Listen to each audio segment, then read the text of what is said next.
কোনেও কাকো নুবুজে ইউ এক কুটিল অভিনয় যে আমি বুজাৰ অভিনয় কৰোঁ তুমি মোক নুবুজা মই তোমাক নুবুজো তেওঁ আমাক নুবুজে মই আৰু তুমিও তেওঁক নুবুজো অপেক্ষাৰ সবাতোকৈ ডাঙৰ স্বাধীনতা হৈছে সপোন মৃত্যুৰ সবাতোকৈ ডাঙৰ স্বাধীনতা হৈছে জন্ম কিয়নো এবাৰ কাৰোবাৰ মৃত্যুৰ জন্ম হলে সি আৰু নমৰে আনহাতে বেদনায় মানুহক পলে পলে জন্ম দিয়ে বেদনাৰ নামেই জন্ম পৃথিৱীয়ে নুবুজে মাটিত কিয় গজে ঘাঁহ পানীয়ে নুবুজে শিলত কিয় গজে খেলুৱৈ যেনেদৰে ঘাঁহেও নুবুজে কিয় গজে সিহঁতে মাটিত কাৰখানাৰ মালিকে ক'লে আৰু এখন ৰুটি বঢ়াই দিম আহা কাম কৰা হাতুৰিবোৰ দাঙি ধৰি ক'লো আমি নমৰো কাৰখানা আমাৰ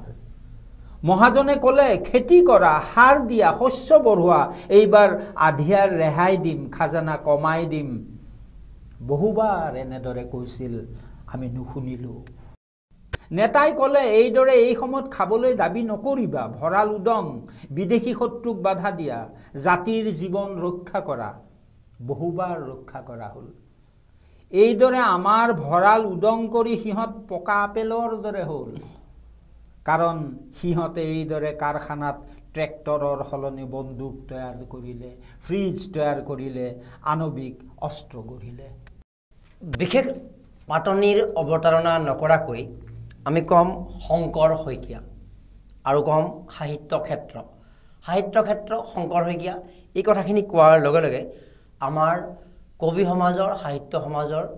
বহুতেই অৱগত শংকৰ শইকীয়া মই কাৰ কথা ক'বলৈ ওলাইছোঁ ডেমক্ৰেসি লাইভৰ ষ্টুডিঅ'ৰ পৰা মই মৰম কুমাৰে স্বাগতম জনাইছোঁ আৰু আপুনি অনুমান কৰাৰ দৰেই আমাৰ কেমেৰা সন্মুখত ইতিমধ্যে তেওঁ আছে হয় সেইগৰাকী শংকৰ শইকীয়া যিগৰাকী কবি সেইগৰাকী শংকৰ শইকীয়া যিগৰাকী সমালোচক সেইগৰাকী শংকৰ শইকীয়া যিগৰাকী প্ৰধান শিক্ষক হিচাপে 2017 চনত অৱসৰ গ্ৰহণ কৰিছিলে আৰু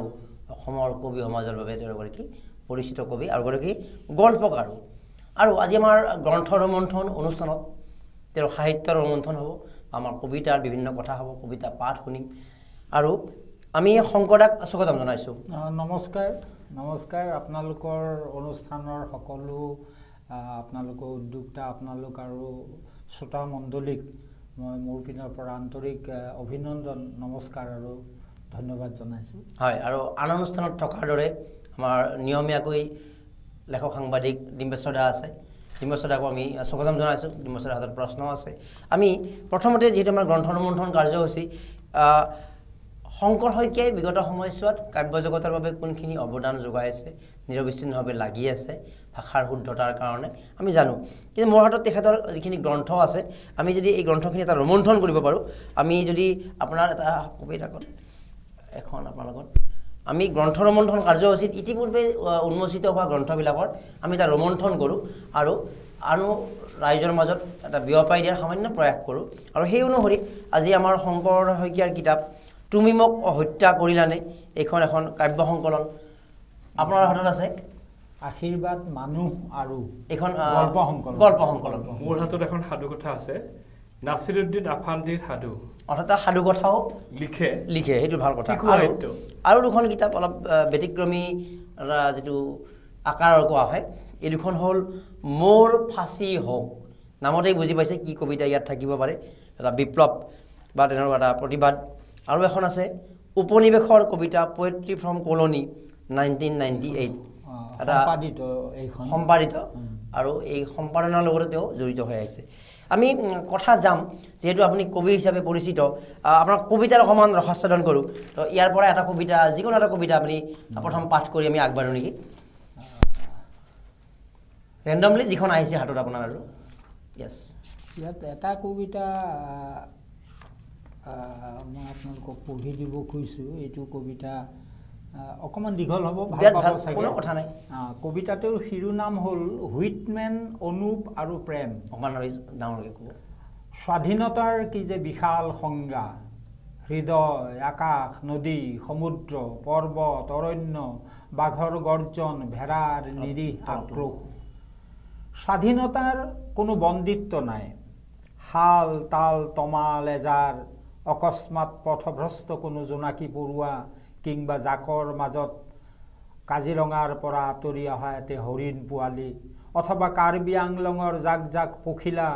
অথবা লুইতৰ পলসুৱা চাপৰিৰ এডনা বিস্তীৰ্ণ সৰিয়হ।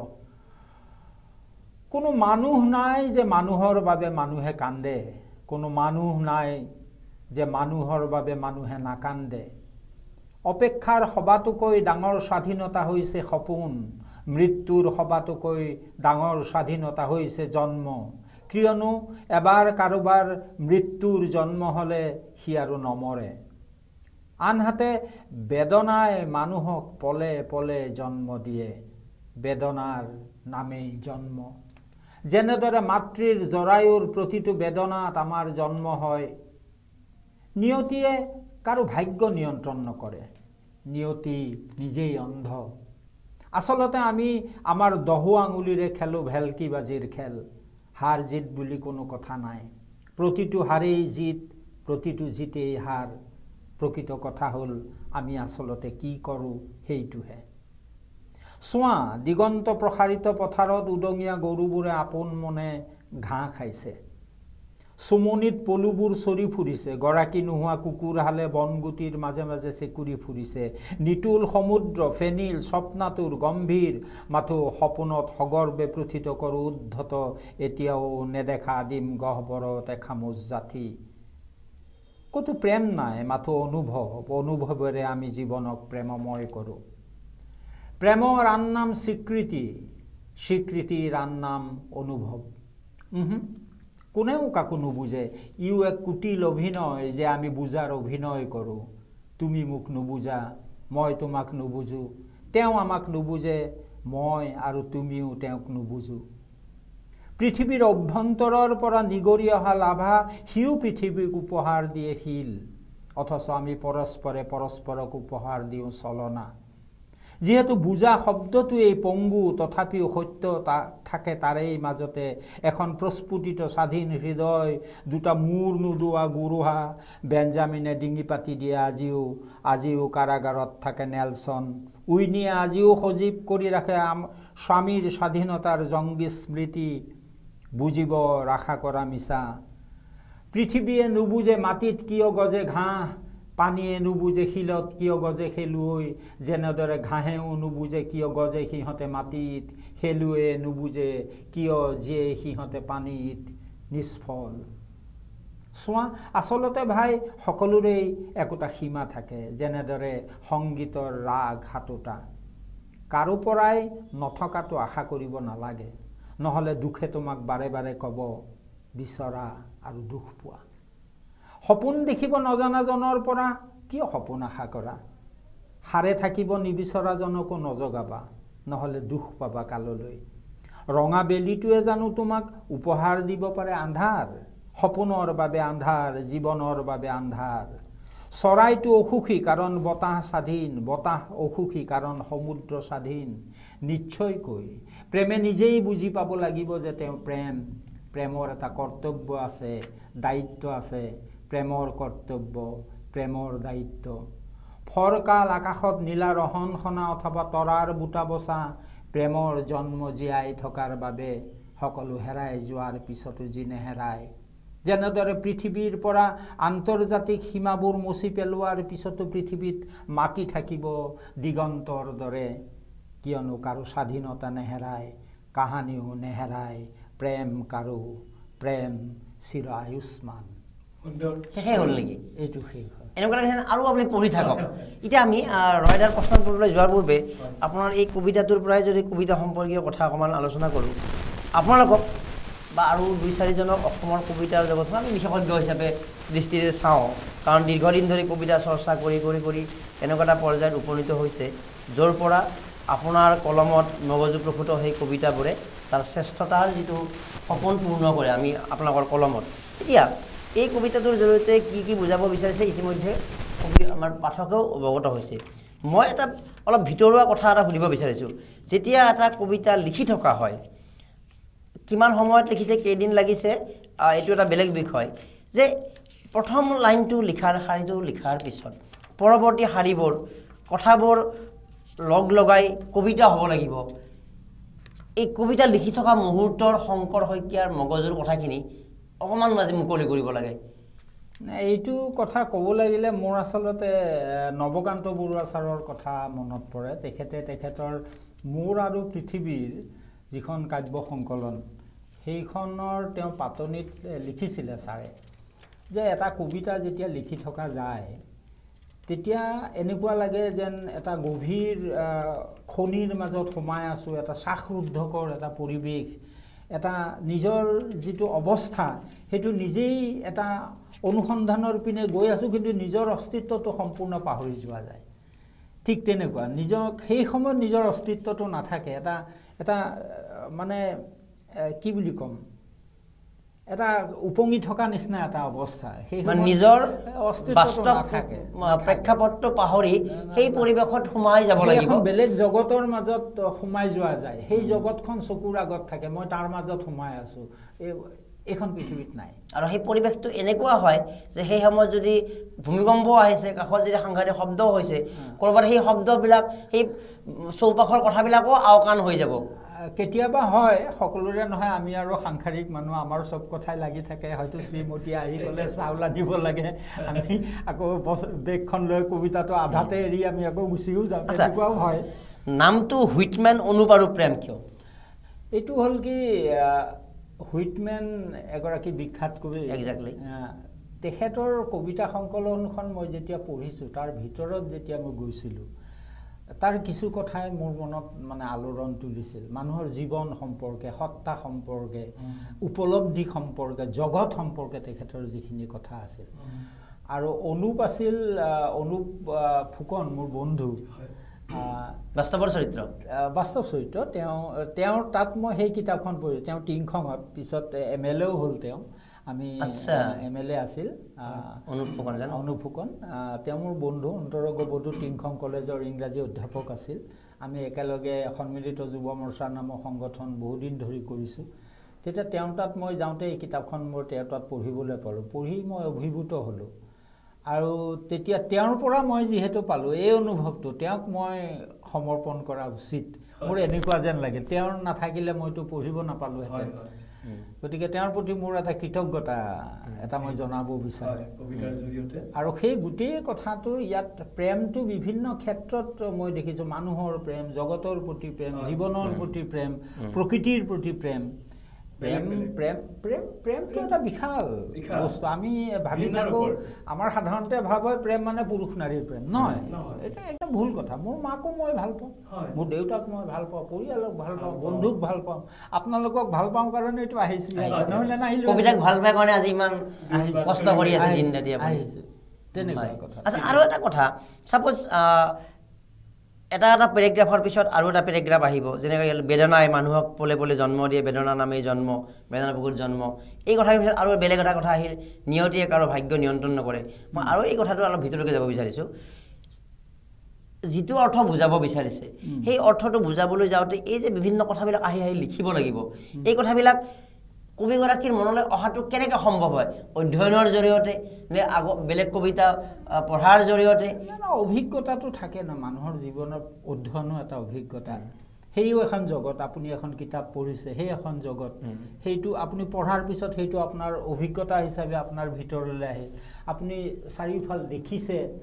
আপুনি চলি আছে, বাটেৰে গৈ থাকোঁতে দেখিছে, অভিজ্ঞতা আপোনাৰ প্ৰতিটো খোজত আপুনি অভিজ্ঞতা অৰ্জন কৰিছে। সেইবোৰ মানুহৰ মনত সংৰক্ষিত হৈ থাকে। আৰু আপুনি যেতিয়া কিবা এটা লিখিছে, সেই অৱলীলাক্ৰমে আহি থাকে, আপুনি গম নাপায় কোনটোৰ পিছত। আপুনি এইটো নিৰ্দিষ্ট নহয় যে মই এইটো আনিম, নাই, নোৱাৰে আনিব, এইটো আহি থাকে। তাৰমানে এইটোৰ পিছত নেচাৰেল ফ্ল'। ঠিক নেচাৰেল শব্দটোৱে কি বুজাব মই ঠিক ক'ব নোৱাৰোঁ, কিন্তু মনত এটা ক্ৰিয়া কৰে, যে ক্ৰিয়া এটা দ্বন্দ্ব এটাই ক্ৰিয়া কৰি আছে, ক্ৰিয়া তাৰ ফলবোৰ যিটো মানুহৰ সকলো সৃষ্টিটো এটা দ্বন্দ্বৰ পৰা হয়। কিবা এটা ক'ৰবাত খুন্দা খাইহে এটা বস্তু হয়, স্বতঃস্ফূৰ্তভাৱেতো একো নহয়। তে সেই কথাটো আপুনি এষ্টাব্লিছ কৰিব যাওঁতে আপোনাৰ জীৱনৰ যিবোৰ অভিজ্ঞতা, সেই অভিজ্ঞতাবোৰ আহি থাকে। অৰ্থাৎ এটা কবিতাৰ এটা অৰ্থ বুজাবলৈ মই মোৰ জ্ঞান, মোৰ ফ্ল' ফ্ৰম এক্সপিৰিয়েঞ্চ, ফ্ল' ইনহেৰিটেড ফ্ৰম এক্সপিৰিয়েঞ্চ, আৰু নেচাৰেল ফ্ল' অভিজ্ঞতা মোৰ যিটো হৃদয়ৰ অনুভূতি গোটেইখিনি সংলগ্ন কৰি মই বহু কথা আজৰি আনিও এই এটা অৰ্থ বুজাব পাৰোঁ মই অকণমান তেনেকৈ ভাবোঁ হৈ যায় কাৰণ আপোনাৰ কবিতাটোত মই সেইটোৱে লাগিছে বহুতো কবিতা লিখিলে আমি আৰম্ভণি শেষলৈকে এটা গতিতে থাকে কিন্তু আপুনি যে বহু কথা ইয়াত আনিছে যেন কথাটো যেন বেলেগ ফালে গুচি গৈছে কিন্তু গৈ গৈ অৰ্থ হৈছে কবিতাটোৱে অৰ্থাৎ সেই কবিগৰাকীৰ জ্ঞানৰ বিশালতা জুমি চোৱাৰ চৌপাশ জুমি চোৱাৰ যিখিনি অভিজ্ঞতা এই কথাটোৱে তেওঁক বহু কথা সোমাই সেই নিৰ্দিষ্ট অৰ্থটো বুজাবলৈ মানে সহায় কৰে নাই নাই তেনেকুৱা আপুনি ধৰক এতিয়া নৱকান্ত বৰদলৈয়ে এটা কথা মই ক'ব খোজোঁ তেখেতৰ ৰাৱণ এটা বিখ্যাত কবিতা তাত তেখেতে এটা বৰ সাংঘাতিক কথা কৈছে সেই কথাটো বুজিবলৈ বহু বছৰ লাগিল মোৰ বহু বছৰ লাগিছে যে তেখেতে কৈছিল কিন্তু বুজিবলৈ চেষ্টা যে কৰি আছে আপুনি বাৰে বাৰে মনত লাগি থাকে যে কি ক'ব খুজিছে আচলতে তেখেতে লিখিছিলে ৰাৱণত মই প্ৰেম ভিক্ষা কৰোঁ ভিক্ষা মোৰ সৰ্বশ্ৰেষ্ঠ দান চাব ভিক্ষা এটা কেতিয়া দান হয় ভিক্ষাটো বেলেগক দিয়া হয় মই ভিক্ষা খুজিছোঁ তেওঁ মোক দিব কিন্তু সেইটো মই কৈছোঁ নহয় এইটো মোৰ দান চাব মই প্ৰেম ভিক্ষা কৰোঁ দিয়াগৰাকীৰ কাৰণে দান মই যিজনে খুজিছে তেওঁৰ কাৰণে দান তেওঁ দান দিছে তেওঁ চাব কথাটো মই প্ৰেম ভিক্ষা কৰোঁ মই বুজি পালোঁ মই যে তোমাৰ পৰা বস্তু এটা বিচাৰিছোঁ সেইটো দান দিছোঁ মই এক্সেক্টলি তোমাক যে এনেকুৱা বস্তু এটা দিয়াৰ মই যোগ্য কৰি তুলিছোঁ সেইটোৱে কি সুন্দৰ কথা কৈছে আপুনি মই প্ৰেম ভিক্ষা কৰোঁ ভিক্ষা মোৰ সৰ্বশ্ৰেষ্ঠ দান তোমাক মই সেই দান দিছোঁ তোমাক যোগ্যতা তোমাৰ অৰ্হতাটোক মইহে দান দিছোঁ নহ'লে তুমি কাক দিলা এক্সেক্টলি তোমাক যে দিব পৰাৰ যোগ্য তোমাক স্বীকৃতি আচলতে তোমাৰ কাৰণে সেইটো বুজিবলৈ মোৰ 30-40 বছৰ লাগিছে সেই কথাটো কিয় কৈছে এইষাৰ কথা অৰ্থাৎ আপোনাৰ এই নৱকান্ত বৰুৱা ছাৰৰ ৰাৱণ কবিতাৰ উদ্ধৃতিৰ এই কথাটোৰ পৰা এইটো এটা অৱগত হ'লোঁ এগৰাকী কবিক খুন্দিয়াই থাকিব লাগিব কিছুমান কথাই চৌপাশৰ সমাজ ব্যৱস্থাৰ কবিতাৰ বিভিন্ন কথা অধ্যয়ন কৰি থাকোঁতে খুন্দিয়াবলৈ নিজে নিজক ইনস্পায়াৰ কৰিব লাগিব এনে ওপৰে পঢ়ি গ'লোঁ বা ভাল লাগিছে কবিতা যে কিয়নো অৰ্থ কৰিছে আচ্ছা বুজি নোপোৱাকৈ পঢ়ি থাকিব পাৰি নেকি বুজি নোপোৱাকেতো নহ'ব বুজি নোপোৱাকেতো কি হ'ব সকলো কথা বুজিব লাগিব সেইকাৰণে বুজিবলৈ চেষ্টা কৰিব লাগিব চেষ্টা অহৰহ ই এটা অন্তহীন প্ৰয়াস কিন্তু আপোনাৰ যিটো মন যি মনেৰে কল্পনা কৰি লিখিব সেই মনটোৰ লেভেলত আহিবৰ কাৰণে কি কৰিব লাগিব কাৰণ আপোনাৰ মগজুৰে লিখা কথাটো মই বুজিবলৈ আপোনাৰ মগজুটো মোৰ মগজুত সোমাই ল'ব লাগিব নে কথাটো কি ঠিক মগজু মানে কথাটো হ'ল কি আপোনাৰ ধৰক আধুনিক কবিতাৰ ক্ষেত্ৰত সেই কথাষাৰ আহে মই সেই কথাটো সুধিছোঁ এতিয়া ধৰক গোটোৱা গোলাপ কলি থাকোঁতে সময় জীৱনৰ সোঁত বলি যায় যিটি ফুলে হাঁহি আজি ফুলদি ফুলাই তোলে কালিলৈ পাহি মেলি নেহাঁহে ধুনা বুজি পালোঁ কথা বুজি পালোঁ এতিয়া যেতিয়া এটা আধুনিক কবিতা ৰচনা কৰা হয় ৰাৱণৰ দৰে ৰাৱণটো বাৰু এটা কবিতা সেইটো বৰ মহৎ কবিতা সেইটো এতিয়া গোটোৱা গোলাপ কলি থাকোঁতে সময় সখী জীৱন আৰু ফুলনি এখনৰ মাজৰ আমাৰ অভিজ্ঞতাটো আমি বুজি পাওঁ আমাৰ সীমাবদ্ধতাটো সেইখিনিত আছে এতিয়া আধুনিক কবি এজনে জগতখনক বিভিন্ন ধৰণে চায় তেওঁৰ শিক্ষা তেওঁৰ জ্ঞান তেওঁৰ অভিজ্ঞতা তেওঁৰ সামাজিক অৱস্থানটো বৰ গুৰুত্বপূৰ্ণ সেই সামাজিক অৱস্থান এই গোটেইখিনিৰে সৈতে এজন কবিয়ে যেতিয়া এটা লিখি উলিয়াব তাৰ যিবোৰ শব্দ চয়ন তাৰ যিবোৰ আংগিক তাৰ যিবোৰ চিত্ৰকল্প তাৰ যিবোৰ ব্যঞ্জনা এই গোটেইখিনি পাঠকজনে অনুভৱ কৰিবৰ কাৰণে সেইখিনি তেখেতে অকণমান আয়ত্ত কৰিব লাগিব নহ'লে সেইটো বুজি নাপাব ঠিক আছে আমি আৰু প্ৰশ্নৰ মাজলৈ যাম মোৰ মনত কবিতাৰ মাজলৈ নিম ৰয়দা কাষলৈ গৈছোঁ শংকৰদেৱ এগৰাকী প্ৰগতিশীল কবি এতিয়া সমাজত দ্বন্দ্ব চলি আছে প্ৰগতিশীল কবি কি কবিতা কি আৰু অপ্ৰগতিশীল কবিতা কি এইটো আচলতে আমাৰ প্ৰগতিশীল বুলি কৈ আমি আচলতে এটা বেলেগ কিবা এটা বস্তু বুলি আমি ভাবি থাকোঁ আচলতে প্ৰগতি মানে কি আগুৱাই যোৱা সহজ অৰ্থত প্ৰগতি মানে আগুৱাই যোৱা আৰু নিৰন্তৰ প্ৰচেছ কণ্টিনিউৱাছ প্ৰচেছ আজিৰ পৰা 100 বছৰ আগতো প্ৰগতিশীল আছিল আজিৰ পৰা 100 বছৰ পিছতো প্ৰগতিশীল ব্যৱস্থা থাকিব আছে মই কৈ আছোঁ সেইটো আগুৱাই যোৱাটো দুই ধৰণৰ হ'ব পাৰে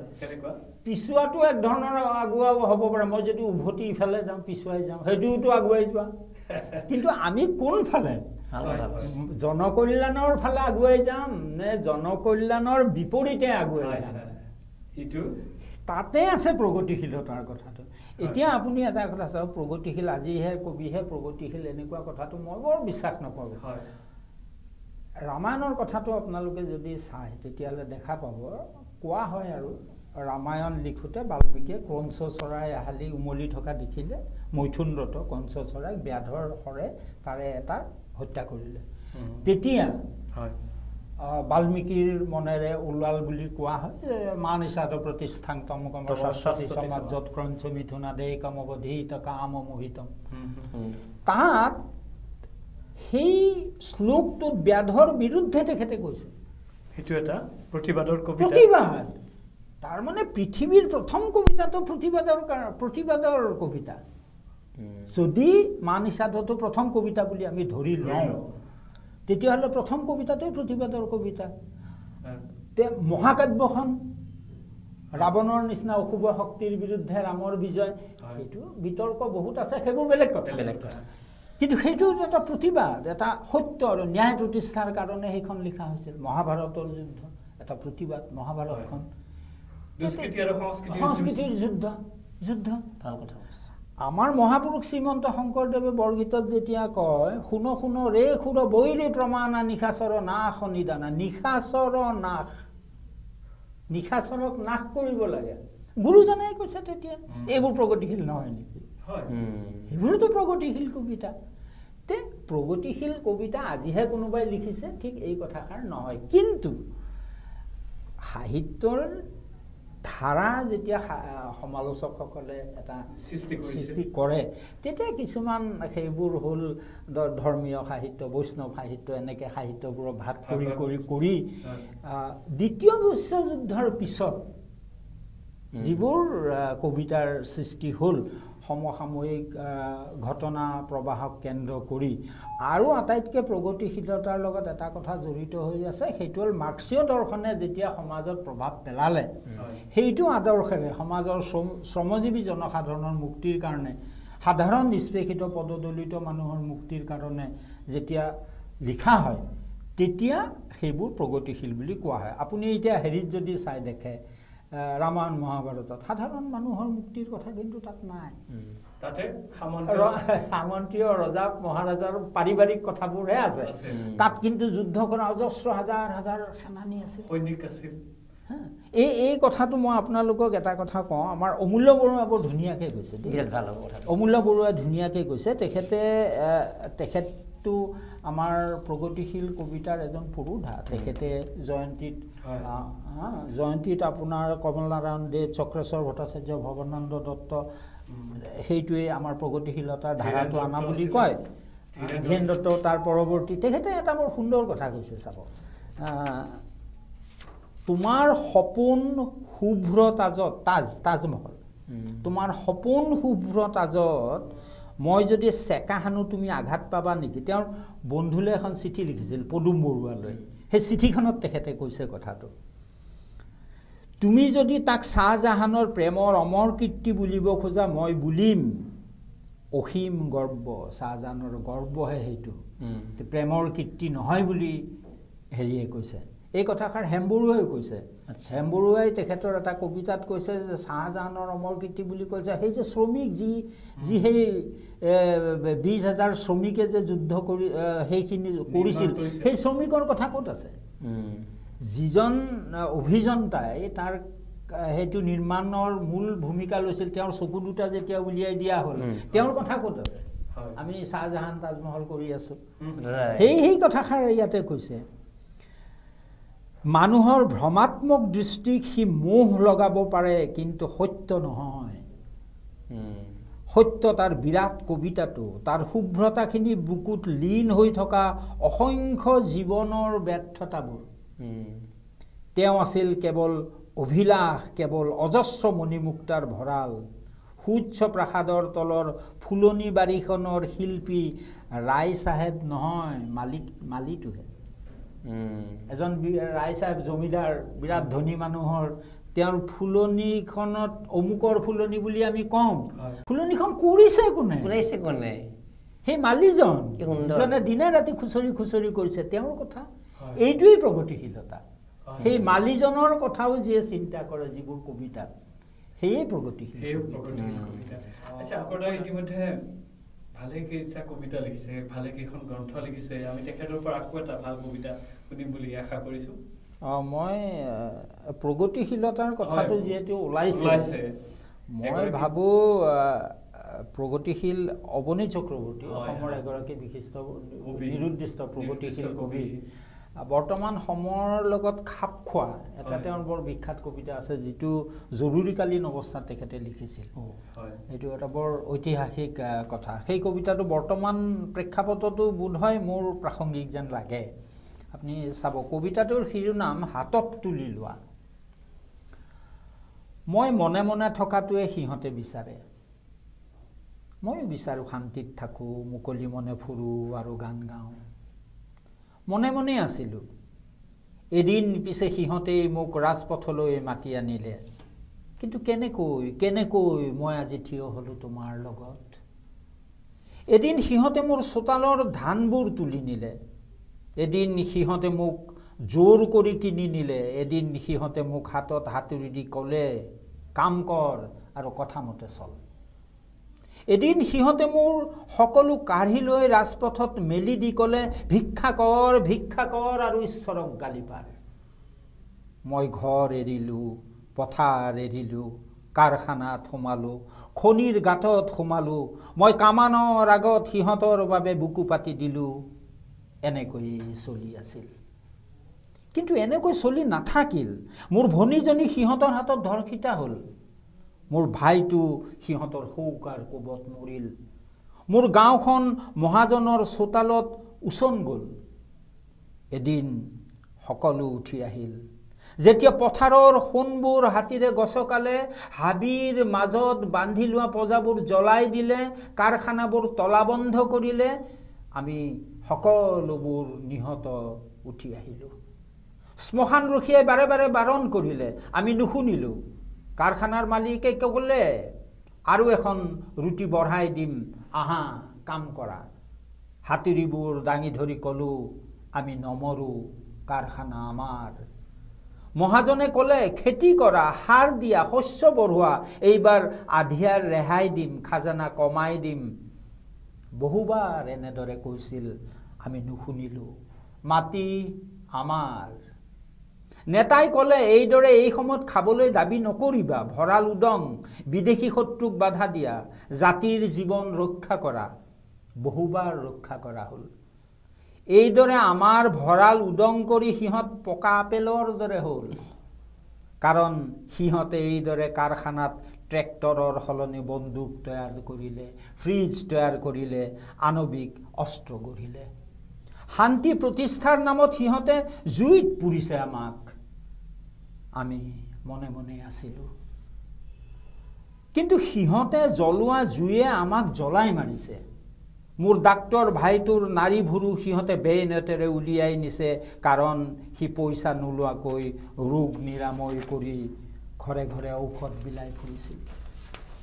মোৰ ইংৰাজীৰ ডক্টৰেট ভাইটোৱে সিহঁতৰ সংবিধানৰ লেখাবোৰ অনুবাদ কৰি ছাত্ৰক পঢ়াইছিল বাবে ডকাইতি কেছত তাক গুলি কৰি মাৰিলে সিহঁতে। মোৰ গায়িকা ভনীজনী, তাইৰ কণ্ঠত বিদ্ৰোহৰ সুৰ বজা বাবে গৰ্ভত কমিউনিষ্টৰ সন্তান থকা বুলি ভ্ৰূণসহ নিশ্চিহ্ন কৰিবলৈ তাইক বেনেটেৰে খুচি মাৰিলে সিহঁতে। যি অমৃত বক্ষই আমাক জীৱন দিলে, সেই মাতৃৰ বক্ষ ছিঙি সিহঁতে ধূপ খেলিলে। আমি মনে মনে থাকিলোঁ, সকলো মনে মনে থাকিল। আকাশ মনে মনে থাকিল, বতাহ মনে মনে থাকিল, গৰ্জমান সাগৰ মৌন হ'ল সিহঁতৰ বিভৎসতাত, গৰ্জমান সমুদ্ৰ স্তব্ধ হ'ল জোৱাৰৰ তাণ্ডৱ নিচাত। এতিয়াও শ্মশান ৰখীয়াই কৈছে তোমালোক ওলাই নাযাবা, শ্মশানৰ শৃংখলা ভাঙিব। এতিয়া কেৱল শৃংখলা মানি চলিছে মানৱ জাতিৰ সেই মহাপুৰুষসকলে। নিঃশব্দে শান্তিত মাৰাৰ বাবে সিহঁতে কৰিছে নিউট্ৰন কিংবা পাৰমাণৱিক বোমা আৱিষ্কাৰ। শৃংখলিত সমাজৰ কাৰণে কৰিছে নিৰ্বীৰ্যকৰণ। আইন ভাঙি কৰিছে নতুন আইন, যাতে মানুহৰ উপকাৰী সেইবোৰ প্ৰাণীয়ে খাদ্যত বিষক্ৰিয়া শান্তিত কৰিব পাৰে। যাতে শব্দ নোহোৱাকৈ মাৰিব পাৰে, সম্পদৰ সকলো ভঁৰাল এন্দুৰৰ দৰে লুটি নিব পাৰে। আমি মনে মনে থাকিব বিচাৰোঁ, আমি শান্তিত থাকিব বিচাৰোঁ, কিন্তু সিহঁতে আমাৰ শান্তিৰ সমদলত যায় গুলীবৰ্ষণ কৰে, লাঠি চাৰ্জ কৰে, টিয়াৰ গেছ উৰাই শান্তি প্ৰতিষ্ঠাৰ বাবে, কেৱল সিহঁতৰ শান্তি প্ৰতিষ্ঠাৰ বাবে। বিশ্ৰী শব্দ শুনিলে এদিন মই পঢ়িব পৰা নাছিলোঁ, মানুহে মাগি ফুৰা দেখিলে এদিন মই ভাত খাব পৰা নাছিলোঁ, ৰোগী মানুহ দেখিলে মোৰ ঘিণ লাগিছিল, কাঁইটৰ আচৰত তেজ ওলালেও মূৰ্ছা গৈছিলোঁ মই। এতিয়া মই যিফালেই খোজকাঢ়োঁ সিফালেই মগনীয়া, এতিয়া মই যিফালে খোজকাঢ়োঁ সিফালেই মৰাশ সৰ্বাংগ, এতিয়াও মোৰো ক্ষত বিক্ষত, ময়ো সেই অগণন কংকাল আৰু মৰাশৰে এজন। তথাপি মই নিহত হৈও প্ৰতিবাদ কৰোঁ, হাতৰ লাখুটি পেলাই দিলোঁ, হাতৰ জুলুঙা দলিয়াই দিলোঁ, বিক্ষত শৰীৰেৰে দৌৰি গলোঁ, চোৱাই পতাকা নহয়, চোৱাই তেজ নহয় বেলিৰ পোহৰ। বতাহে উৰুৱাই আনিছে মোক, সাগৰৰ জোৱাৰে আনিছে মোক, শ্মশানৰ হুমুনিয়াহে আনিছে মোক, কাৰাৰ কপাতে আনিছে মোক, বেনেটৰ খোচত, গুলিৰ আঘাতত, শৌকাৰ কোবত মোক জন্ম দিছে সিহঁতে। লোৱা মোক হাতত তুলি লোৱা। সুন্দৰ। এইটো অৱনী চক্ৰৱৰ্তীৰ এটা বৰ কবিতাটোক লৈ বিশ্লেষণ কেনেকুৱা? কাৰণ যিখিনি বোধগম্য পাঠকতে বুজি পাব, যিহেতু আমি আপোনাৰ দৰে বিজ্ঞ ব্যক্তি পাইছোঁ, ইতিমধ্যে বিশেষজ্ঞ শব্দৰে আপোনাক আমি আদৰিছোঁ, এই কবিতাটোক বুজিবলৈ অকণমান আমাৰ কিছুমান সাধাৰণ পাঠকখিনি কেনেকৈ উৎসাহিত কৰিব আপুনি? মই প্ৰথম কথা ক্ষমা খুজিছোঁ, মই কোনো বিশেষজ্ঞ নহয়, আমাৰ দৃষ্টিত সেইটো বিনম্ৰতা আপোনাৰ। মই এজন সাধাৰণ অনুশীলন কৰা এজন ছাত্ৰ। নিশ্চয়। তো আমাৰ সাধাৰণ পাঠকক বা অকণমান যিসকলে চৰ্চা, তেওঁলোকক এইটো কবিতা বুজিবলৈ কেনেকৈ উৎসাহিত কৰিব? আচলতে কি হ'ল, এই কবিতাটো মই ইতিমধ্যে আপোনালোকক কৈছোঁ যে জৰুৰীকালীন অৱস্থাৰ সময়ৰ এখন এইটো কবিতা। 75 78 মানত তেখেতে প্ৰতিবাদৰ কণ্ঠ বুলি এখন কাব্য সংকলন ওলাইছিল, তাত এই কবিতাটো সংকলিত হৈছিল। সেই সময়টো কি আছিল, পাঠকে যদি সেই সময়টো অকণমান বুৰঞ্জীটো অধ্যয়ন কৰে তেতিয়া এইটো সহজে বুজি পাব। আৰু এতিয়াও এই সময়টোৰ লগত বহুখিনি কথা মিল আছে, বৰ্তমান সময়ৰ আৰ্থ সামাজিক ৰাজনৈতিক অৱস্থাৰ লগত বহু কথা মিল আছে। মই গম পালোঁ কবিতাটোত জাতিৰ নামত বজ্জাতিৰ খেল, বাৰে বাৰে জাতিৰ নামত বজ্জাতিৰ খেল, বিষ্ণুভাই যে কৈছিলে, এই ঠিক ইয়াতো তেনেকুৱা সাধাৰণ মানুহক কিবা এটা কৰিব কয়, কিন্তু তেওঁলোকে মহাসুখত থাকে। জাতিৰ নামত প্ৰতাৰণা কৰিছে, ধৰ্মৰ নামত প্ৰতাৰণা কৰিছে, এইবিলাক কথাই অৱনী চক্ৰৱৰ্তীয়ে তুলি ধৰিছে। সেইকাৰণে আন এটা কবিতা আমাৰ পুণ্ডৰীকাক্ষ ভঁৰালী এটা বৰ ভাল কবিতাতে কৈছিল, তেখেতে কৈছিল যে ডংকা বজোৱা। পুণ্ডৰীকাক্ষ ভঁৰালী পদাৰ্থ বিজ্ঞানৰ আছিল, শিক্ষক আছিল। অসম আন্দোলনৰ সময়ত এক দুৰ্ঘটনাজনিত দুৰ্ভাগ্যজনক পৰিস্থিতিত তেখেতে মৃত্যুবৰণ কৰিবলগীয়া নহয়, তেখেতে আপোনঘাতী হ'বলগীয়া হ'ল। তেওঁক মানে বহুত মানসিকভাৱে অত্যাচাৰ কৰিছে সেই সময়ৰ বহুত আন্দোলনকাৰীয়ে। অসম আন্দোলনৰ সময়ত তেওঁ গান্ধীবস্তিত আছিল, মূল ঘৰ তেওঁ ৰামদিয়াৰ, কামৰূপৰ ৰামদিয়াৰ। অতি আৰু বিজ্ঞানী আছিল তেখেতে, বিজ্ঞানৰ বহুকেইখন কিতাপ লিখিছে, অসম বিজ্ঞান সমিতিয়ে প্ৰকাশ কৰিছে। বহুত মানে প্ৰিমিচিয়াৰ ডেট বুলি ক'ব পাৰি। একদম বিয়া বাৰু তেখেতৰ হোৱাই নাছিল। খুব সংবেদনশীল আছিল কবি তেখেত, অতি সংবেদনশীল তেনেকুৱা। মোৰ শিক্ষাগুৰু নিজৰ, মোৰ শিক্ষাগুৰু। মই তেখেতক পাইছোঁ, তেখেতে মোক আঙুলি ধৰি শিকাইছে বহু কথা তেনেকুৱা। তেখেতৰ এটা কবিতা, ডংকা বজোৱা। ডংকা বজোৱা দেৱদুন্দুভি নালাগে বজাবহে ধৰণীৰ ধূলিৰ মানুহ, এইটো কাল দেৱতা নোবোলাই ভাল। ডংকা বজোৱা সৰগ নৰক কপাই তোলা, হে পৃথিৱীৰ সবল মানুহ, পৃথিৱীয়ে ভাল, সৰগ নৰক মিছাৰ জাল। ডংকা বজোৱা ক্ষুধাৰ জালাত পৃথিৱী কঁপিছে, শূন্যত নচা কংকাল যেন নতৰা কল্পনা মকৰা জাল, হে পৃথিৱীৰ সবল মানুহ, দেৱদুন্দুভি নালাগে বজাব ডংকা বজোৱা ডংকা তে মানুহক আগুৱাই নিয়াৰ কাৰণে এই শোষণ নিৰ্যাতন বঞ্চনাৰ বিৰুদ্ধে এতিয়া ডংকা বজোৱাৰ সময় হৈছে এই কবিতাটোত সেই কথাখিনিয়ে তেখেতে হয় হয় হয় আৰু ৰদা সুধিব কিবা শংকৰদা এগৰাকী কৃতি শিক্ষক আমি কবিতাৰ পৰা অলপ আঁতৰি আহিছোঁ আৰু সাহিত্য সংগঠক তেখেতে চিৰন্তন সাহিত্যৰ দিনৰ 26 বছৰ সম্পাদক হৈ আছিলে তাৰ আগতে এই এখন বিদ্যালয়ৰ প্ৰধান শিক্ষক হিচাপে আছিলে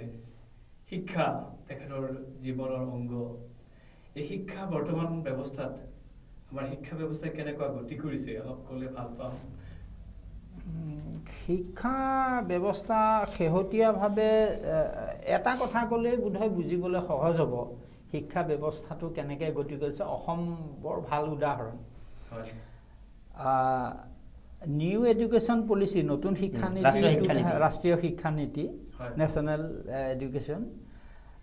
2020 তাত মাননীয় প্ৰধানমন্ত্ৰী ডাঙৰীয়াকে প্ৰমুখ কৰি সকলোৱে কয় যে মাতৃভাষাত শিক্ষা গ্ৰহণ কৰিব লাগে হায়াৰ এডুকেশ্যন তলত সকলোতে অহাকালি মাতৃভাষা দিৱস মাতৃভাষাত অহাকালি এইটো তাৎপৰ্যপূৰ্ণভাৱে আন্তৰ্জাতিক মাতৃভাষা দিৱসো আছে তে মাতৃভাষাত শিক্ষা দিব লাগে বুলি কৈ আছে আনকি উচ্চতৰ মাধ্যমিক বিদ্যালয় স্নাতক ইঞ্জিনিয়াৰিং চিকিৎসা বিজ্ঞান অসমীয়া মাধ্যমত কৰিব অথচ এক্স্যাক্টলি ষষ্ঠ আৰু সপ্তম শ্ৰেণীত ইংৰাজী মাধ্যমৰ টেক্সট বুক দিছে তে ঘৰত অসমৰ যিবোৰ গাঁৱে ভূঞে থকা ল'ৰা ছোৱালী যিবোৰ সাধাৰণ ল'ৰা ছোৱালী যাৰ ঘৰত ইংৰাজীৰ অনুশীলন নহয় যাৰ ঘৰত অসমীয়াতে চলে তেওঁলোকে ইংৰাজী ভাষাৰ পাঠ্যপুথি আয়ত্ত কৰিব পাৰিবনে মই নিজে দেউতাৰ চাকৰি সূত্ৰে ঘটনাক্ৰমে কোহিমাত মই পঢ়িছিলোঁ তাত মই ইংৰাজী মাধ্যমৰ স্কুলতো পঢ়িছিলোঁ মই পদ্মনাথ গোহাঁই বৰুৱা ডাঙৰীয়া যিখনৰ প্ৰধান শিক্ষক আছিল কোহিমা চৰকাৰী হাইস্কুল কোহিমাত আছিল মই তেখেত কোহিমাত তেওঁ কৰিছিলে পদ্মনাথ গোহাঁই বৰুৱা তেখেতৰ ৰচনা এখনৰ পৰা আমি পাইছিলোঁ তে সেইখনত মই পঢ়িছোঁ তাত ইংৰাজী মাধ্যম আছিল তাৰ পৰৱৰ্তী কালত পাৰিবাৰিক কাৰণত মই আকৌ অসমলৈ আহিলোঁ আহি মই তেতিয়া পঢ়িলোঁ তে দুইটাৰ মাজৰ পাৰ্থক্যটো মই বুজি পাওঁ তে মই অসমীয়াতে পঢ়োঁতে মই বেছি ভালকৈ বুজি পাইছোঁ এইটোতো বেলেগক ক'ব নালাগে মই নিজেই দুইটা মাধ্যমত পঢ়িছোঁ পঢ়ি মই যিটো বুজি পাইছোঁ মই চোকা ছাত্ৰ নহয় মই সাধাৰণ এজন ছাত্ৰ তে মই সেইটোতো বুজি পাইছোঁ কথাখিনি আমাৰ শিক্ষাৰ মাধ্যম মাতৃভাষা হ'লেহে সুবিধা হয় বুজি পায় আমি ল'ৰা ছোৱালীক যেতিয়া শ্ৰেণীত পঢ়ুৱাওঁ তেতিয়াতো বুজি পাওঁ ছাত্ৰ ছাত্ৰীবোৰক কেনেকৈ বুজি পায় সিহঁতে আপুনি পাঠ্যপুথিটোৰ কথাখিনি বা যিকোনো কথা যদি আপুনি আয়ত্ত কৰি লয় পৃথিৱীৰ যিকোনো ভাষাত আপুনি চলাব পাৰে ভাষা শিকাটো একো ডাঙৰ কথা নহয় আপুনি বস্তুটো আয়ত্ত কৰি লওক আৰু যাৰ মাতৃভাষাত যিয়ে শিক্ষা লাভ কৰা নাই তাৰ জীৱনৰ শিক্ষা সদায় আধাকে চলোৱা হয় সম্পূৰ্ণ সম্ভৱেই নহয় আজি ধৰক এতিয়া আমাৰ মামণি ৰয়ছম গোস্বামী বাইদেউ তেওঁতো লতাশিল LP স্কুলৰ ছাত্ৰী আছিলে দিল্লী বিশ্ববিদ্যালয়ৰ অধ্যাপনা কৰিলে গুৱাহাটী বিশ্ববিদ্যালয় কটনত পঢ়িছে টিচিৰ ছাত্ৰী আছিলে আমাৰ গোহাঁই ছাৰৰ কথা ক'বই নালাগে হা ডক্টৰ গোহাঁই ছাৰ তেওঁতো তেখেতো তাৰে এই হেৰি লতাশিল LP স্কুলৰ ছাত্ৰ তাৰপিছত MCMEত পঢ়িছে উজান বজাৰ তেখেতসকলে কি ইংৰাজী নাজানে এইটো এটা ভুল ধাৰণা যে ইংৰাজী মাধ্যমত পঢ়িলে ল'ৰা ছোৱালীয়ে খুব ইংৰাজী জানিব এইটো এই পৰিৱেশটোৰ আঁৰত কিবা আমাৰ অসমীয়া বিৰোধী কিবা চক্ৰ ষড়যন্ত্ৰ মইতো সন্দেহ কৰোঁ এটা বিষয়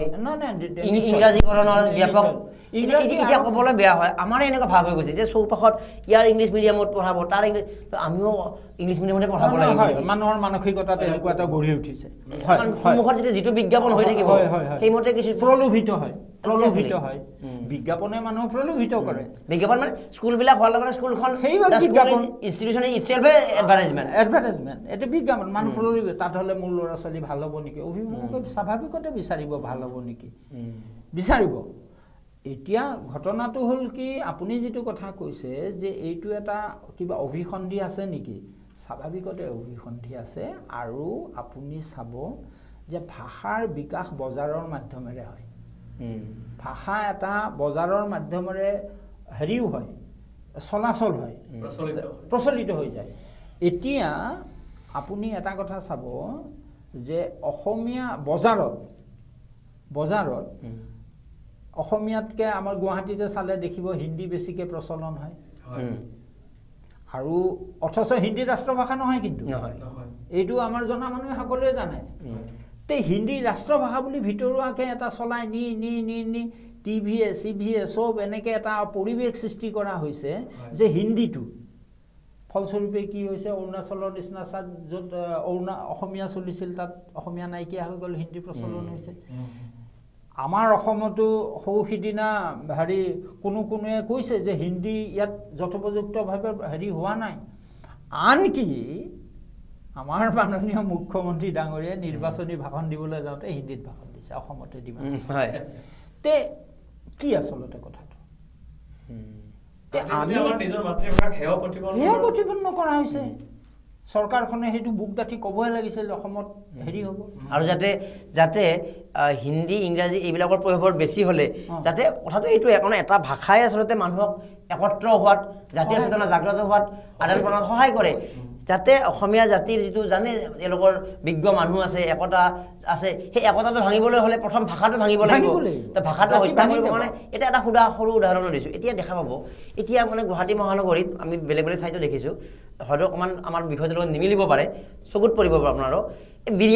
বিৰিয়ানীটো আমাৰ আগৰ মানুহ বিক্ৰী কৰিছে এতিয়া দেখাব হাণ্ডি বিৰিয়ানী আৰু তেওঁলোক UP হায়দৰাবাদ বিভিন্ন কোনো সংগঠনে মাত মতা দেখা নাই এতিয়া গোটেইখিনি দেখিছোঁ আমি কথা পাতিছোঁ তেওঁলোকৰ লগত আমাৰ গুৱাহাটী মহানগৰীত হাজাৰ দোকান হৈছে শুনামতে শিৱসাগৰত বিভিন্ন ঠাইতো গৈছে এই বস্তুটো এখন দোকানৰ লগত UPৰ পৰা অহা 4-5জন মানুহ সেই এমপ্লয় জড়িত হৈ থাকে অকল আৰু হিন্দী স্পিকিং তেওঁলোক ইয়াত থাকি ইয়াৰ মানুহৰ লগত হয়তো সংসাৰ কৰিব নকৰিব তেওঁলোক ল'ৰা ছোৱালী ইয়াত পঢ়াব আল্টিমেটলি হিন্দীৰ মানুহখিনি বৃদ্ধি পাব কিন্তু আমাৰ জাতীয় সংগঠন বা অমুকবিলাকে আমি কাৰো ভাত মাৰিব কোৱা নাই কিন্তু তেওঁ আহি ব্যৱসায় কৰিছে অসমীয়া ভাষাটো শিকি লওক একজাক্টলি শিকে সেইটো লগতে অসমীয়া নকয় তেওঁলোকক ইমান প্ৰয়োভৰ হ'ব দিয়াৰ ক্ষেত্ৰত অকণমান আমি অলপ সজাগ হ'ব নালাগে জানো আনকি আপুনি চাব এইটো জাতীয় সংগঠনবোৰ আছে তেওঁলোকে কি কৰিছে তেওঁলোকৰ এই প্ৰয়োভৰটো যদি বৃদ্ধি হৈ যায় আৰু আপুনি ভাল কথা এটা সাডেনলি কাৰণ তেওঁলোকে ভাড়া ঘৰ ল'ব তাৰ কথা শুনি সৰু বাচ্চাজনে হিন্দীত ক'ব মই বিৰিয়ানী কিনিব যাওঁতে মোক বিৰিয়ানী বুলি নকয় বুজে হাফ কিলো বিৰিয়ানী দিজিয়ে এই দিজিয়ে এটা সৰু এটা কথা ভাষাটোৱে কেনেকৈ আমাৰ ৰান্ধনি ঘৰলৈ সোমাইছে আৰু আপুনি এটা ভাল কথা কৈছে যে ভাষাটোৱে আমাৰ ভাষাটো ভাঙিলে জাতি ভাঙিব আমাৰ ভাষা আমাৰ জাতিটো হ'ল ভাষাভিত্তিক জাতি যিকোনো জাতিৰে ভাষাটো মূল কাৰণ ভাষাৰ কাৰণেই পাকিস্তানত পূব পাকিস্তান পশ্চিম পাকিস্তান থকাৰ পিছত কেৱল ভাষাৰ কাৰণে আৰু সংস্কৃতিৰ কাৰণে বাংলাদেশে জন্ম হৈছে ভাষাৰ কাৰণে যিটো কাৰণত নেকি কাইলৈ যিটো আন্তৰ্জাতিক মাতৃভাষা দিৱস আছে সেইটোৱে বাংলাদেশৰ সেইটো স্মৃতিত ইউনেস্কোৱে কৰিছে কামটো আৰু কেনেকৈ বজাৰৰ জৰিয়তে আপোনাৰ ভাষাটো নাইকিয়া হৈছে আমাৰ অসমীয়া ভাষাটো এটা উদাহৰণ দিলে আপুনি গম পাব আজিকালি আমি পাকঘৰত সকলোৱে এটা শব্দ প্ৰচলিত য'তে ত'তে চব্জি আপুনি চাব চব্জি আচ্ছা এতিয়া ৰান্ধাটোও চব্জি আকৌ বজাৰৰ পৰা কেঁচাই অনাটোও চব্জি এতিয়া আপুনি চাওক অসমীয়া ভাষাত ৰান্ধনি ঘৰত তাৰ কিমান ভিন্নতা আছে যেনে ধৰক শুকানকৈ যদি ভাজে এইটো ভাজি দেই তৰকাৰী জোল যদি থাকে আঞ্জা বঢ়িয়া এতিয়া আমাৰ কি হয় শুকান ভাজিটোও চব্জি তৰকাৰীটোও চব্জি লাবৰাটোও চব্জি চব চব্জি এতিয়া আপোনাক চব্জি বুলি কওঁতে যদি কোনোবাই মই ধেমেলীয়াকৈ কৈছোঁ খৰাহী এটাত যদি কোনোবাই কেঁচা লাও জিকা ভোল এনেকৈ আনি পেলাই খা চব্জি চাব দেই কেঁচা আৰু ৰন্ধা দুইটা একে সনা পিটিকা কৰি আমাৰ তাত লৈ আনিছে এতিয়া আমি যদি ৰান্ধনি কোনোবা আপোনাৰ ৰান্ধনিজনীক যদি কয় শুকান ভাজি আপোনাক লাগে শুকান ভাজি অকণমান দিয়া আহি যাব আপুনি কল চব্জি দিয়া কোনবিধ আনিব কেঁচাটো আনিব নে পকাটো আনিব কি বৰ ইণ্টাৰেষ্টিং কথা কৈছে আপুনি কেনেকৈ ভাষা এটা আমাৰ কেনেকৈ সোমাই গৈছে ভিতৰত ঠিকে বজাৰে যে আমি মূলতঃ শিক্ষাৰ ওপৰতে কৈছিলোঁ মানে আলোচনা কৰিছিলোঁ হয় আমি আলোচনাটো আমি লাহে লাহে সামৰিম আমি সামৰিম আমাৰ উপকাৰ হৈছে এই কথাৰ জৰিয়তে আমাৰ আৰু এটা প্ৰশ্ন আছে আপোনাৰ আপুনি এগৰাকী ভাল সংগঠক আপুনি সৰু সৰু সংগঠন কৰিছে আৰু সৰু সৰু সংগঠনৰ জৰিয়তে অসংখ্য কবিৰ সৃষ্টি কৰিছে যেনে চিৰন্তন সাহিত্যৰ দিনৰ জৰিয়তে সৰু সৰু সংগঠনে কবিতাৰ সৃষ্টি কৰিব পাৰে আৰু নতুন কবিৰ জন্ম দিব পাৰে এই ক্ষেত্ৰত মই আগতো এটা কথা কৈছোঁ যে অকণমান মই হেৰি কৰিছোঁ মোৰ নিজৰ ধাৰণা কৈছোঁ যে আপোনাক মই হেৰি কৰা নাই বিৰোধ কৰা নাই আচলতে সংগঠনে কোনো কবিৰ জন্ম নিদিয়ে সংগঠিত কৰে কবিয়েহে সংগঠন এটাৰ প্ৰয়োজনীয়তাক অনুভৱ কৰে স্বীকৃতি দিয়ে কাৰণ কোনো সংগঠনে কাকো কবি বনাই দিয়া নাই কোন সংগঠনে বনায় সাহিত্যবাই বনাইছে নেকি নাইতো কোনোবাই নিজে অনুশীলন কৰি কষ্ট কৰি তেওঁ লিখিছে সাহিত্যবাই মাতিছে আহা কবিতা পাঠ কৰা অনুষ্ঠানবোৰে মাতেহে কবি হওক গল্পকাৰ হওক এই সাধনা তেওঁৰ নিজৰ ভিতৰৰ প্ৰেৰণাৰে তেওঁ কিবা ক'ব বিচাৰে আচলতে তেওঁ ক'ব বিচাৰিছে সেইখিনি তেওঁ প্ৰকাশ কৰিছে তাৰ মাধ্যম ভিন ভিন হ'ব পাৰে মঞ্চ এটা দিছে আমি মানুহ একগোট খুৱাইছোঁ যাতে আমি শুনিছোঁ তেওঁলোকৰ পৰা তেওঁলোকৰ অনুশীলন অভিজ্ঞতা কিন্তু সংগঠনে কবি সৃষ্টি কৰিব সংগঠনে গল্পকাৰ সৃষ্টি কৰিব সংগঠনে মই এইটো বৰ বিশ্বাস নকৰোঁ কিন্তু সংগঠনে সেই কবিসকলক লগ লগাই এখন সমাজ সৃষ্টিৰ সৃষ্টি কৰি তেওঁৰ চিন্তাধাৰা দুইখিনি মিক্সিং কৰি তেওঁলোকৰ চিন্তাধাৰাবিলাক উন্নত কৰাৰ ক্ষেত্ৰত আলোচনাৰ মাধ্যমেৰে সেই আলোচনাখিনি জাতিৰ স্বাৰ্থত কেনেকৈ এপ্লাই এইবিলাক কামত সহায় কৰিব তেখেতসকলৰ সৃষ্টি আমি ৰসাস্বাদন কৰোঁ মাতি আনি বোলে আপোনাৰ কবিতা আমি শুনিম ৰসাস্বাদনহে কৰিছোঁ আমি তেওঁক কবি কৰিব পৰা নাই তাৰ পৰা অভিজ্ঞতা হ'ব তেওঁৰো ক'ৰবাত তেওঁ যিহেতু আহে এজন কবিৰ কবিতা শুনিব তেওঁৰ ক'ৰবাত অভিজ্ঞতা আদান প্ৰদানটো আমি ইজনে সিজনৰ পৰা শিকোঁ এই যে প্ৰেৰণা পাওঁ আমি ধৰক আমাৰ জীৱনকালত কত এই মই হুইটমেন অনুপাৰো প্ৰেম হুইটমেনৰ কবিতাই মোৰ অনুপ্ৰেৰণা দিছে নীলমণি ফুকন ছাৰৰ পৰা মই শব্দৰ অসমীয়া শব্দৰ কালিকা শিকিছোঁ মই ঋণ স্বীকাৰ কৰিছোঁ আজি ৰাজহুৱাভাৱে ফুকন ছাৰৰ যদি মই কবিতা নপঢ়িলোহেঁতেন তেতিয়া অসমীয়া ভাষাৰ কালিকাটো মই বুজি নাপালোহেঁতেন আৰু মই আপোনালোকৰ জৰিয়তে অসমৰ শ্ৰদ্ধেয় শ্ৰোতামণ্ডলীক অনুৰোধ জনাব খোজোঁ যে অসমীয়া ভাষাটো যদি কোনোবাই শিকিব বিচাৰে Phukan sir doctor Hiren Gohain sir আমাৰ সাহিত্যৰথী লক্ষ্মীনাথ বেজবৰুৱা আৰু সত্যেন বৰকটকীৰ ভাষা যদি তেওঁলোকৰ সৃষ্টিসমূহ পঢ়ে দেৱেন্দ্ৰনাথ আচাৰ্যৰ যদি পঢ়ে অসমীয়া জংগম বা কালপুৰুষ এইবোৰ যদি পঢ়ে তেতিয়াহ'লে গম পাব অসমীয়া ভাষাটো কিমান ৰসাল এই জেওৰা চেপিলেও ৰস ওলাই থাকে এনেকুৱা ভাষা তাৰ ভাষাটো কালিকা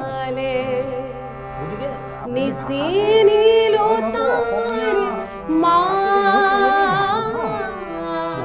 আমাৰ মানুহে ভাবে আজি সৃষ্টি হৈছে নহয় বাংলা ভাষাতকৈ বাংলা সাহিত্যতকৈ আমাৰ অসমীয়া গদ্য সাহিত্য ঠিক আছে আমি উত্তৰবিলাক পাইছোঁ আমি আৰু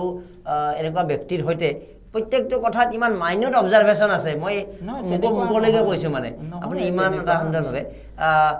আমাৰ দৈনন্দিন অভিজ্ঞতা লগতে আপুনি মই যিখিনি তথ্য অৱগত হ'লোঁ আপুনি মাদ্ৰাছাৰ প্ৰধান শিক্ষক হিচাপে আপুনি ৰিটায়াৰমেণ্ট কৰিছিলে কিন্তু মুকলিভাৱে কওঁ যে মাদ্ৰাছাৰ চিষ্টেমটো আমি ইমান অৱগত নাছিলোঁ আমি ধৰ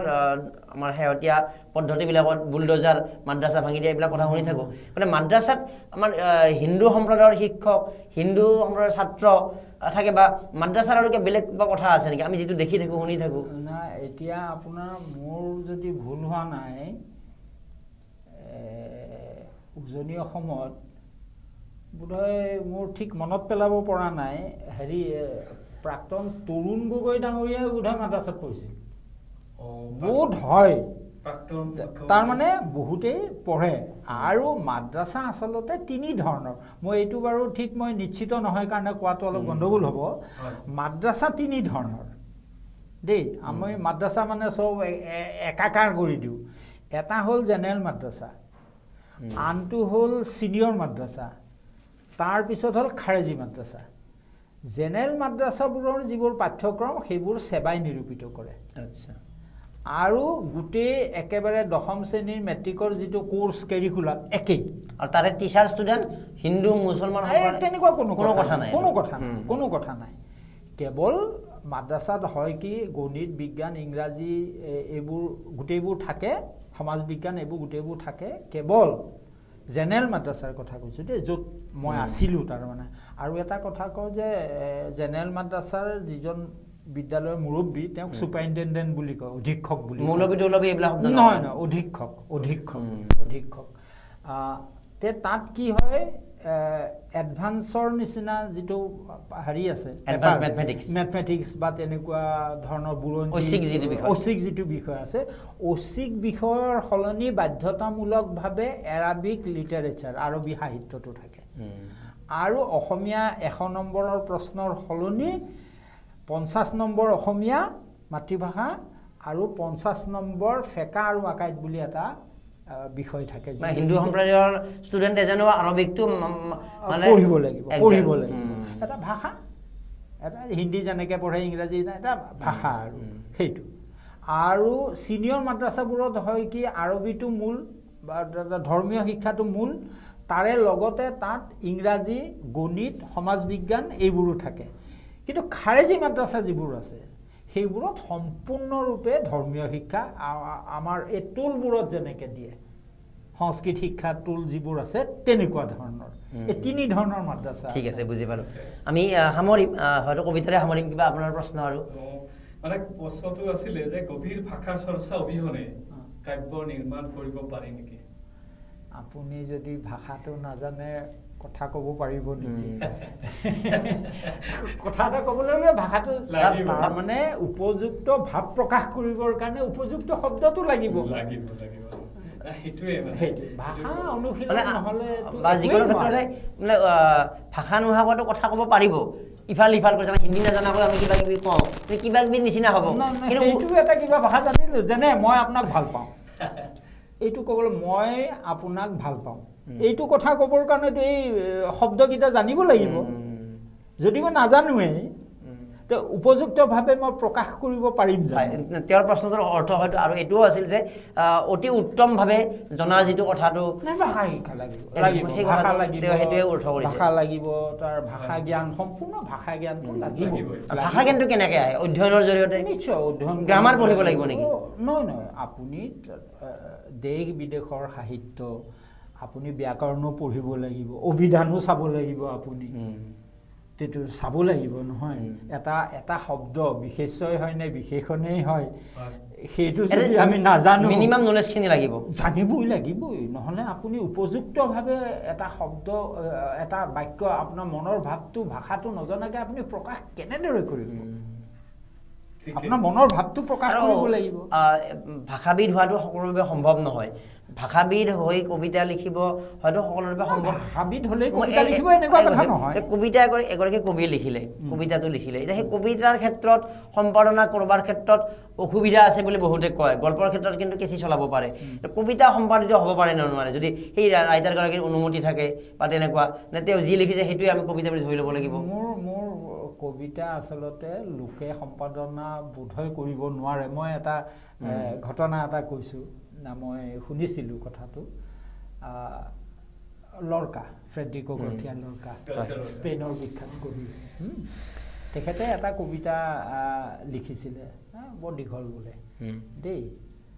মই এজনৰ পৰা শুনিছিলোঁ বৰ দীঘল কবিতা তেওঁ বোধহয় এজৰা পাউণ্ডক বোধহয় সেই কবিতাটো দেখুৱাবলৈ গ'ল এজৰা পাউণ্ডে ক'লে এইবোৰ কি এবকলা লিখিছা অদৰকাৰী কথা যোৱা কি কবিতা লিখিছা মনৰ দুখ পায় স্বাভাৱিকতে কবি এটা তেওঁ মনটো দুখ পালে থৈ দিলে এনেকৈ থৈ দিলে কি বহুদিন পিছত তেওঁ আকৌ সেই কবিতাটো পাই তেওঁ নিজে চাই দেখিলে যে মই এইবোৰ কি লিখিছোঁ কাটি কুটি প্ৰায় তাৰে 3 ভাগৰ এভাগমান কৰিলে 3 ভাগৰ এভাগমান কৰাৰ পিছত এইবাৰ তেওঁ মানে লৈ গ'ল হে তোমাৰ শব্দৰ দুৰ্বলতা এতিয়াও যোৱাই নাই নেকি যোৱা ভালকৈ লিখিবা তাৰপিছত তেওঁ 5টা শাৰীৰ কবিতা এটা লিখিছে মানে অসমীয়াত এই কবিতাটো মই এনেকৈ পঢ়িছিলোঁ মোৰ যদি মৃত্যু হয় ভেণ্টিলেশ্যনখন খুলি থবা দাৱনীজনীয়ে ধান দাইছে সৰু ল'ৰাটোৱে সুমথিৰা টেঙা খাইছে মোৰ যেতিয়া মৃত্যু হ'ব ভেণ্টিলেশ্যনখন খুলি থবা তে কবিয়ে নিজৰ কবিতা যেতিয়া সম্পাদিত কৰিব সেইটোহে প্ৰকৃত সম্পাদন তাৰ মানে তাৰ ইনডাইৰেক্ট মিনিং এইটোও যে এগৰাকী কবিৰ ধৈৰ্য থাকিব লাগিব যে হটকেক নহয় যে দিলো হৈ গ'ল মাৰ্কেটত পিছদিনা ৰাতি বনালো পিছদিনা এৰি দিলো এইটো নহয় যে এই কথাৰ অৰ্থ এইটো হয়তো সেই আজৰামান লৰকাৰ কথাটো কোনোবাই সমালোচক বা বিজ্ঞজনে বুজাবৰ কাৰণে এটা বনাই কোৱা কথাও হ'ব পাৰে ক'ৰবাত কিন্তু কবিতাটো হয় কথাখিনি মানে প্ৰেক্ষাপটটো অতি গুৰুত্বপূৰ্ণ তাৰমানে এইটো কথা এইটোৱে বুজাইছে এগৰাকী কবিৰ সেই ধৈৰ্যটো থাকিব লাগিব আৰু নিজে নিজৰ সম্পাদক হোৱাৰ এই কথাটো এইটোৱে কাৰণ তেওঁৰ চিন্তাটো বেলেগ এজনৰ চিন্তা সোমাই যাব কথা কিন্তু ৱৰ্কশ্বপ পাতিৰ জৰিয়তে যে এই ধৰণৰ আমি এনেকৈ লিখিব পাৰোঁ এই ধৰণৰ ব্যৱস্থা সেইটো হ'ল কি এটা কথা কিছুমান মানে ধৰক শব্দৰ প্ৰয়োগ সম্পৰ্কে ৱৰ্কশ্বপত আলোচনা কৰিব পাৰি যেনে মই এটা উদাহৰণ দিওঁ যেনে কলং শব্দটো কলং নৈজিক কলঙক আমাৰ অসমীয়া কাব্যত দুই ধৰণে ব্যাখ্যা কৰা হৈছে আমাৰ দেৱকান্ত বৰুৱাই যেতিয়া কলং পাৰত মাজনিশা লিখিছিল সেইটো এটা তেতিয়া অতপৰে আহিলা লাহৰি তোমালোকে আছো বাট চাই এই মাজনিশা কলং পাৰত তুমি আৰু মই যিটো কৈছিল তাত কলংখন এটা প্ৰেমৰ প্ৰকাশৰ এটা প্ৰতীক হৈছিল কিন্তু সেই কলঙক লৈ নীলমণি ফুকন ছাৰে এটা কবিতা লিখিছে তাত কলংখন কেনেদৰে ওলাইছে আপুনি চাওক কেনে আছো মোক নুসুধিবা ময়ো মোক সোধা নাই কলঙেদি উটি আহে মুণ্ডহীন এজনী ছোৱালী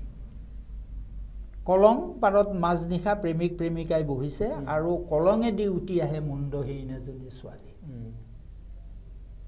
তে কলংটো ইয়াত এটা ভয়ংকৰ ৰূপ এটা য'ত মুণ্ডহীন ছোৱালী এজনী য'ত উঠি যায়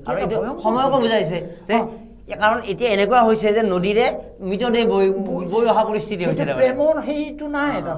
তাৰমানে একোটা শব্দক সময় সাপেক্ষে তাক বেলেগ ধৰণেও হেৰি কৰিব পাৰি ফুকন ছাৰক মই তেখেতৰ এটা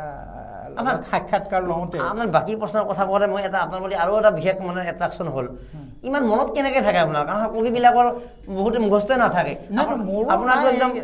সেইটো কিবা কাৰণত কবিতাটো বুকত লাগি গ'ল বুকত লাগি গৈছে তেখেতে মই সুধিছিলোঁ ফুকন ছাৰক যে তেখেতে ফুকন ছাৰৰ কবিতাত আপুনি দেখিব যে নীলা ৰং শব্দটো তেওঁ খুব ব্যৱহাৰ কৰে তেখেতৰ কবিতাত নীল তমালৰ ছাঁ এনেকুৱা ধৰণৰ নীল আছে বহুত তেখেতে তেতিয়া কৈছিল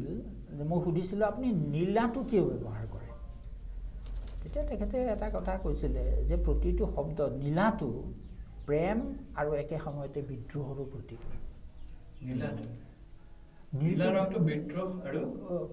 তেখেতে কৈছিল বেলেগ বেলেগ ঠাইত আপুনি তেনেকৈ ব্যৱহাৰ কৰিব পাৰে মৃত্যুৰোতো প্ৰতীক শোকৰো প্ৰতীক হয় মানুহ মৰিলে নীলা ৰং ধৰে মৃত্যুও হৈ গ'ল নীলটো আকাশৰ দৰে বিশালতাও হয় নীলটো সাগৰৰ দৰে গভীৰতাও হয় তাৰমানে তেখেতৰ সেইটো তাৰমানে প্ৰতিটো শব্দ একোজন কবিয়ে কেনেদৰে প্ৰয়োগ কৰিব সিও এক আৱিষ্কাৰ কৰে শব্দটো তেওঁ কেনেকৈ ব্যৱহাৰ কৰিব অৰ্থাৎ কবি হ'বলৈ যেনেকৈ ভাষা লাগিব লিখিব লাগিব কবি এগৰাকী বা পঢ়ুৱৈ এজন হোৱাটো আৰু তাতকৈ বহুত অতি গুৰুত্বপূৰ্ণ এটা বিশেষ জীৱনটোৱেই শিকাৰু হ'ব লাগিব জীৱনটোৱেই ঠিক আছে আমি আজি এই কথাখিনি গোটেই শেষ কৰিলে হয়তো আমাৰ আৰু পৰৱৰ্তী আগ্ৰহটো নোহোৱা হৈ যাব কিন্তু যিহেতু ইমান ৰসাল কথা কৈছে আৰু ইমান আপোনাৰ জ্ঞানৰ ভাণ্ডাৰ আমি দেখা পালোঁ এইটো আপোনাৰ বিনম্ৰতা কিন্তু আমি দৰ্শকে দেখি আছে আমি দুজনে দেখি আছোঁ কিমান সুন্দৰকৈ আপুনি উদ্ধৃতি দি মানে প্ৰবন্ধ লিখাৰ দৰে কথাবিলাক ক'ৰ কথা কিন্তু উদ্ধৃতি দি কথাবিলাক কৈ আছে কোটেট কৰি গোটেই সাক্ষাৎকাৰটো আপুনি এটা ষ্টেণ্ডাৰ্ড কৰি পেলাইছে মানে আপোনাৰ উপস্থিতিৰে আমিতো হাত ধৰিছোঁ এতিয়া সামৰণি কৰোঁ আপোনাৰ কণ্ঠৰে কৰোঁ কিবা এটা কবিতা আৰু যদি আছে মজুত বেছি দীঘল মই চুটি কবিতা এইখিনিতে চুটিৰ ক্ষেত্ৰত মই এটা কথা কওঁ পৃথিৱীৰ আটাইতকৈ চুটি কবিতা এটা আছে পেডে অসমীয়াত এটা চুটি কবিতা মই লিখিছিলোঁ দুটা শব্দৰে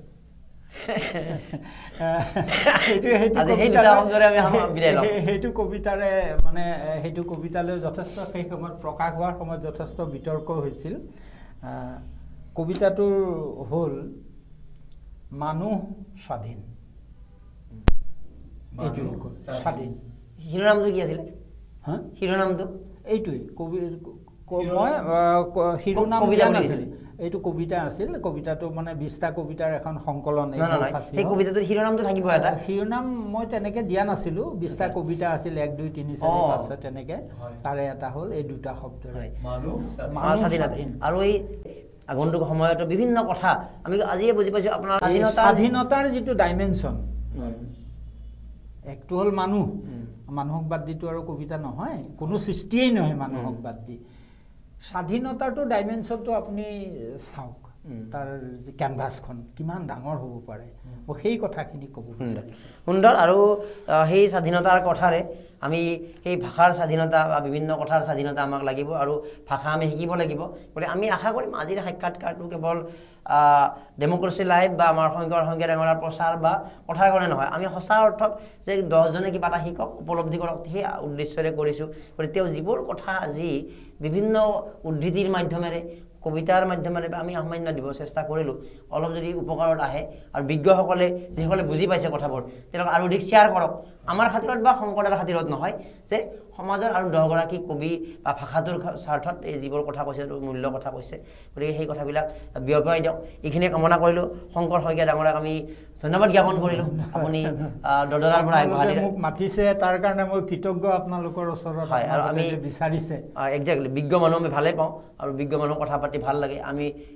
শুধলে তো 10টা কথা বিভিন্ন প্ৰকাৰে ক'ব পাৰে গতিকে এই কথাটো উপকাৰ কৰে আৰু ডাঙৰীয়াক আমি ধন্যবাদ জ্ঞাপন কৰিছোঁ আৰু ধন্যবাদ জ্ঞাপন কৰি আজি আমাৰ এই গ্ৰন্থ ৰোমন্থন আৰু কাব্য আলোচনা সমালোচনা বিষয়ক অনুষ্ঠানৰ পৰা মৰম কুমাৰে বিদায় লৈছোঁ নমস্কাৰ